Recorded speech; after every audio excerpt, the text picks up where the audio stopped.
여러분, 한 편의 고대 이야기가 어떻게 한 나라를 세우는 완벽한 교본이 될 수 있을까요? 오늘 우리가 살펴볼 이야기는요, 뿔뿔이 흩어져 있던 한 민족을 전설적인 왕국으로 만들어낸 한 남자의 이야기, 그 속에 숨겨진 청사진을 따라가 보는 시간입니다. 바로 이 질문, 이게 오늘 우리가 파헤쳐볼 이야기의 가장 핵심적인 부분입니다. 이건 그냥 옛날 이야기가 아니에요. 어떻게 보면 통일과 국가 건설이라는 그 본질에 대한 아주 근원적인 질문인 거죠. 흥미로운 건 이 자료에 따르면 다윗의 이야기는 단순히 영웅서사가 아니라 하나의 왕국을 세우기 위한 아주 명확한 3단계짜리 청사진을 보여준다는 겁니다.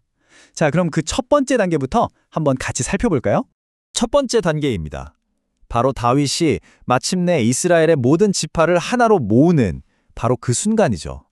근데 이게 그냥 정치적인 통합 그 이상이었어요.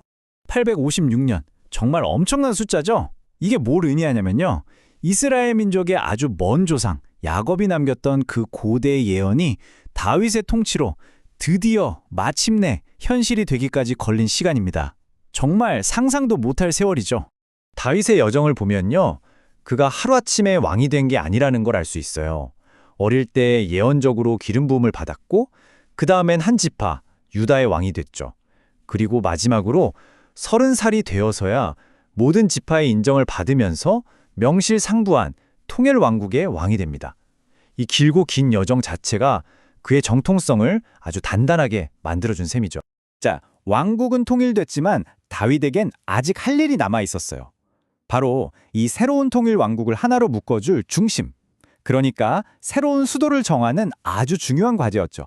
다윗이 정한 목표는 바로 예루살렘이었습니다. 자료를 보면 이곳은 난공불락의 천연 요새라고 불릴 정도로 수백 년 동안 그 누구도 완전히 정복하지 못했던 곳이었어요. 전략적으로는 정말 완벽한 곳이었지만 그만큼이나 어려운 목표였던 거죠. 당시에 예루살렘에 살던 여부수족은 자신들의 요새가 너무나 대단하다고 믿은 나머지 다윗에게 이렇게까지 조롱을 합니다. 얼마나 자신만만했으면 이런 말을 했을까요? 그들의 오만함이 이 한마디에 그대로 드러나죠. 하지만 결과는 어땠을까요? 다윗은 그들의 조롱을 비웃기라도 하듯 그 견고한 요새를 점령해버립니다. 그리고 그곳에 다윗성이라는 새로운 이름을 붙여주죠.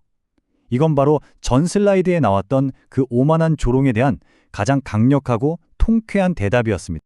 백성을 하나로 모으고 수도까지 정했는데 아직 끝이 아니었습니다. 마지막 위협이 남아 있었거든요. 다윗이 반드시 마주해야 했던 외부의 적, 바로 블레셋이었습니다. 이 싸움은 누가 봐도 정말 불리한 싸움이었습니다. 자료에 묘사된 걸 보면 블레셋 군대는 골짜기를 가득 메울 정도의 어마어마한 대군이었는데 다윗의 군대는 그에 비하면 정말 소수의 정예병뿐이었거든요. 이 극명한 차이 때문에 긴장감이 확 올라가죠. 그런데 다윗은 이 불가능해 보이는 싸움에서 이깁니다. 그리고 승리한 그 장소에 바알브라심이라는 특별한 이름을 붙여요. 이 이름의 뜻이 뭐냐면 돌파하시는 주님이라는 뜻인데요. 마치 거대한 물이 둑을 터뜨리고 맹렬하게 쏟아져 나가듯이 어떤 신적인 힘이 적진을 돌파했다는 의미를 담고 있어요. 다윗은 자신의 힘이 아니라 신의 개입으로 승리했다는 걸 분명히 한 거죠. 자, 지금까지는 역사적인 사건들을 쭉 따라와 봤는데요. 이제부터는 톤을 좀 바꿔서 이 이야기들이 담고 있는 더 깊은 의미, 그러니까 이 자료가 분석하는 신학적인 해석을 한번 들여다보겠습니다. 자료를 보면요, 예루살렘이라는 이름 자체에 아주 깊은 뜻이 담겨 있다고 해요.